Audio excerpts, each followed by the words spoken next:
तो योद्धाओं, आपने आज के करंट अफेयर में रक्षा प्रौद्योगिकी, डिफेंस टेक्नोलॉजी, इसके बारे में कुछ कंटेंट देखा होगा, जिसमें नाग मतलब क्या, एंटी टैंक मिसाइल, वरुण मतलब क्या, अग्नि मतलब क्या, पृथ्वी मतलब क्या, ये सारे डिफेंस के कुछ टर्म्स हैं जो अपने कुछ प्रॉपर्टीज़ रखते हैं।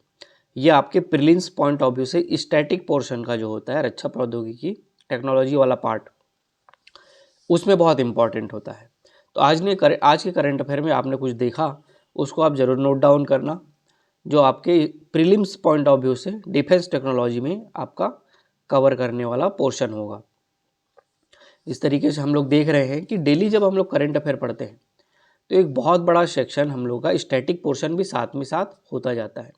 हमारी नॉलेज बढ़ते जाती है और चीज़ें हमको धीरे धीरे समझ में आने लगती है। यही कारण है कि मैं बोलता हूँ कि आप पर डे क्रेजी जी के ट्रिक सुबह उठते की देखिए। और द हिंदू का एडिटोरियल एनालिसिस में आपने देखा होगा, परसों बजट के ऊपर सुमित सर ने बहुत अच्छा लेक्चर दिया, तो उस लेक्चर को पूरा सुनिए। जो भी की पॉइंट्स आपको लगते हैं कि उसको लिखना चाहिए, तो आप अपनी कॉपी में लिखिए, तो वो चीज़ें आपकी स्थायी हो जाएंगी। फिर आपको इन सब चीज़ों को पढ़ने के लिए किसी भी मार्केट के मैगजीन के ऊपर डिपेंड नहीं होना पड़ेगा कि कब वो मैगजीन आएगा और कब मैं पढ़ूंगा। वो वाली बातें हैं कि कब बाबा मरी तो कब बरा खाबो, तो उनका इंतज़ार मत करिए। कब बरा खाएंगे, अब बरा हम अपने घर में रखिए, खुद बनाइए और खुद खाइए। किसी के ऊपर, बड़ा के ऊपर डिपेंड मत होइए। तो ये रहा आपके करंट अफेयर के सेक्शन में डेली रूटीन का पार्ट। इसके बाद मैंने बताया था कल कि छत्तीसगढ़ की ज्योग्राफी में जलप्रपात, बांध, सिंचाई, ये सारे टॉपिक आपको करने थे। हम लोगों ने धीरे धीरे करते हुए छत्तीसगढ़ के भूगोल में अपवाह तंत्र तक और जलवायु तक के टॉपिक कवर किए थे। मैंने आपको बोला था जलप्रपात पढ़ने के लिए। हरिराम पटेल सर की बुक में जितने जलप्रपात दिए हुए हैं, ये इनको याद करना ही अपने आप में एक चैलेंजिंग होता है, जिसको मैंने आपको बोला था मैप में ड्रॉ करके आपको याद करना है। एक बार में ये चीज़ें याद नहीं होंगी, आपको धीरे धीरे ये याद होने लगेगी। और ये खास करके एक डिस्ट्रिक्ट को जब आप मैप में वहाँ पे रिप्रेजेंट करते हो, तो चीज़ें आपको धीरे धीरे याद होने लग जाती हैं। तो आप प्रयास करें कि जहाँ पे भी उस नदी से संबंधित कुछ प्रॉपर्टीज़ हैं उनको देखिए, और कौन से ज़िले में कैसे, जैसे कोरबा में केंदई जलप्रपात बहुत प्रसिद्ध है, और रायपुर के पास गरियाबंद पड़ता है, गरियाबंद ज़िले में चिंगरा पगार बहुत प्रसिद्ध है। तो ये सारी चीज़ें जब आप देखते हैं डेली रूटीन में, तो आपको अच्छे से याद होने लग जाता है। तो मुत्ते खड़का जलप्रपात के बारे में इस साल मेंस में 2 या 4 नंबर में क्वेश्चन सीधा पूछा था कि मुत्ते खड़का जलप्रपात की क्या विशेषताएं हैं। तो ये देखिए, कई बार चित्रकूट जलप्रपात के बारे में डायरेक्टली पूछते हैं कि इनके बारे में बताइए। जब आप दूध नदी पढ़ते हैं तो उसमें मलाज कुंडम की पहाड़ी से निकलता है, तो मलाज कुंडम जलप्रपात दूध नदी से संबंधित हो जाता है। सूरतगढ़ जलप्रपात के बारे में भी कुछ कहानियाँ हैं, मलगेर इंदुल के बारे में भी कुछ कहानियाँ हैं। ऐसे कुछ चीज़ें हैं जो उनको याद करिए। उसके बाद मैंने बोला था कि बांध पढ़ने के लिए, बांध में आप जैसे पहले पेज में सन 2000 में क्या स्थिति थी हमारी बांध की, वर्तमान में क्या स्थिति है बांध की, ये कंपैरेटिव एक टेबल में बनाया हुआ है, तो उसको भी आप पढ़ेंगे। वृहद सिंचाई परियोजना कौन सा है, नाम उसका, कौन से नदी में है, कौन से ज़िले में है, ये भी आपको याद करना है। जो और निर्माणाधीन भी याद करेंगे। महानदी और जितने भी बोधघाट, तांदुला, हसदेव, प्रधानमंत्री कृषि सिंचाई योजना, मिशन अमृत योजना, ये भी प्रीलिम्स में और मेंस में दोनों आ चुका है ये क्वेश्चन। ये सारी चीज़ें आप पढ़ेंगे। उसके बाद एक अलग से हेडिंग दिया है छत्तीसगढ़ के बांध। छत्तीसगढ़ के बांध करके सारे बांधों के नाम और उसके ज़िलों के बारे में लिख दिया है। ये उतना इम्पोर्टेंट नहीं है, ये मत पढ़ना, इसको स्किप कर देना आप। इस पर अपनी एनर्जी को वेस्ट बिल्कुल भी मत करना। तो आपको पढ़ना रहेगा सिर्फ जो शुरू में जो दिया हुआ है, हसदेव बांध, महानदी के ऊपर जो परियोजना है, मुख्य परियोजनाओं के बारे में ही आप पढ़िए। जो अलग से जिले वाइज टेबल बना के हरिराम पटेल सर की बुक में दिया है, इस ज़िले में इतना ये बांध है, इस ज़िले में ये बांध है, ये सब चीज़ें मत पढ़ना। ये वेस्ट ऑफ एनर्जी है, ये आपका समय लेके जाएगा, उसके कुछ नहीं है। जलवायु हम लोगों ने इसके पहले वाले टारगेट में कंप्लीट किया है, तो जलवायु भी आप पढ़ेंगे। सिंचाई व्यवस्था के बारे में फिर इसमें चैप्टर है छत्तीसगढ़ में, इरिगेशन फैसिलिटीज़ का। कुल सिंचाई क्षमता देखना होगा कितना है। आप ये हमेशा याद रखें कि इसका आप अपडेटेड डाटा आप पढ़ेंगे। जो इकोनॉमिक सर्वे 2023-24 का जो आया हुआ है उसको देखिए, और उसमें कृषि वाला चैप्टर खोलिए और सिंचाई वाला चैप्टर, उसमें देखिए कि अभी वर्तमान में कितनी सिंचाई क्षमता है। आप लोग से कई लोगों में होगा कि पुराने हरिराम पटेल के बुक रखे होंगे, लेकिन डाटा आपको नया उसको अपडेट करना पड़ेगा, तो आप उसको अपडेट करिए और उसको याद करने की कोशिश करिए। सबसे ज़्यादा सिंचित जिला, सबसे कम सिंचित जिला, इस बुक में हरिराम पटेल के बुक में ये प्रीलिम्स पॉइंट ऑफ व्यू से कंटेंट दिया हुआ है। मेंस के लिए आपको एल.एन. वर्मा की बुक पढ़नी पड़ेगी। सिंचाई वाला जो टॉपिक है आपको एल.एन. वर्मा की बुक में बहुत अच्छे से दिया हुआ है मेंस पर्सपेक्टिव से। प्रीलिम्स के लिए आप इसी से पढ़ेंगे, लेकिन इकोनॉमिक सर्वे से डाटा को अपडेट करेंगे। तो इस तरीके से आपको ये बताना तो मेरे को कल चाहिए था, लेकिन कल छूट गया था, इसलिए मैंने आज बताया। और आज आपको ये फिर से रिवीजन करना है। चीज़ें कुछ फैक्चुअल है, कुछ कंसेप्चुअल भी है, उनको जो समझ के याद करके रखिए। इसके ऊपर कल हम लोग टेस्ट भी लिखेंगे, और आज का दिन आपको रिवीजन के लिए दिया है, तो आप उसको अच्छे से यूज़ करके रिवाइज भी करिए। रिवीजन करने के बाद आपको संधि का चैप्टर भी बोला था पढ़ने के लिए कल।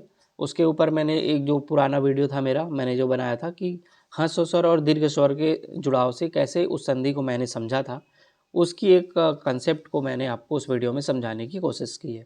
उसको देखिए और जो भी समझने की कोशिश है उसको कीजिए। और आज फिर से कुछ संधि के सवाल को बनाइए और देखिए कि उसमें और क्या हो सकता है। मैथ्स का प्रैक्टिस आपको करना है। जो भी टॉपिक आपको मिला है वो बहुत इंपॉर्टेंट होता है आपके प्रीलिम्स में भी और मेंस में भी। मेंस में डायरेक्ट वो टॉपिक लिखा हुआ नहीं है, लेकिन वो टॉपिक बहुत आता है, फ्रिक्वेंटली आता है, तो उसको भी आप ध्यान में रखते हुए मैथ्स को कंप्लीट करने की कोशिश करिए। हिंदी, इंग्लिश में 70 रूल तक आपको कंप्लीट करना है। कॉपी पेन पकड़ के उसको देखिए और 70 रूल तक कंप्लीट करने की कोशिश करिए। तो ये भी आपका रहेगा टास्क। तो अब यही रहेगा आज का। हिंदी में कुछ क्वेश्चन, हिंदी में संस्कृत बोलता हूँ, संधि में कुछ क्वेश्चन लिखेंगे। पहला आपका लिख रहेगा विकलांग।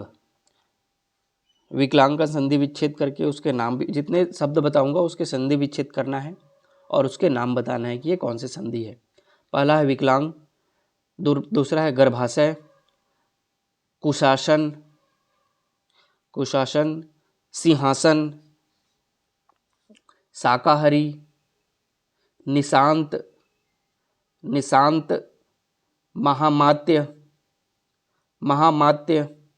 वार्तालाप, संकालु, कारावास, अधीक्षण, यतीन्द्र, योगींद्र, भानुदय, मंजूषा,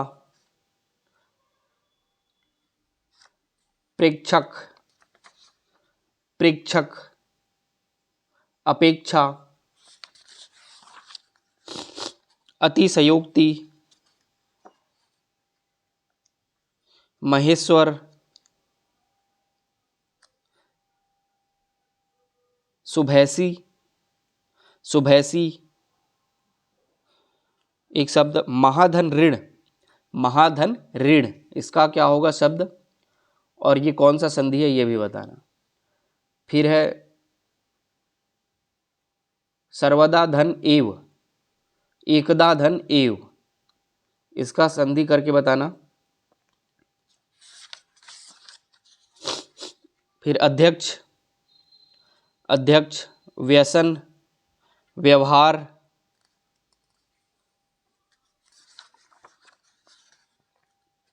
पवित्र,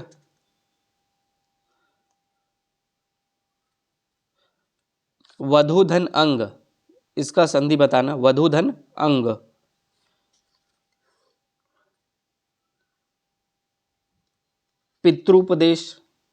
पितृपदेश का संधि करना है, संचय का करना है, विनायक का करना है, विधायक का करना है, भावना का करना है, मार्तंड का करना है, नक्टा, लकड़हारा, विश्वामित्र,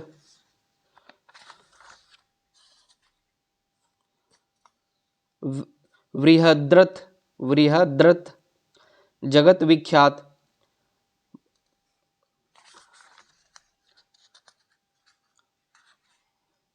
जगन माता, ऋढ़ और ऋणी दोनों का करना है, पद्धति का करना है, तीर्थंकर, संस्मरण, स्वयंवर, विषय, हस्तिदंत,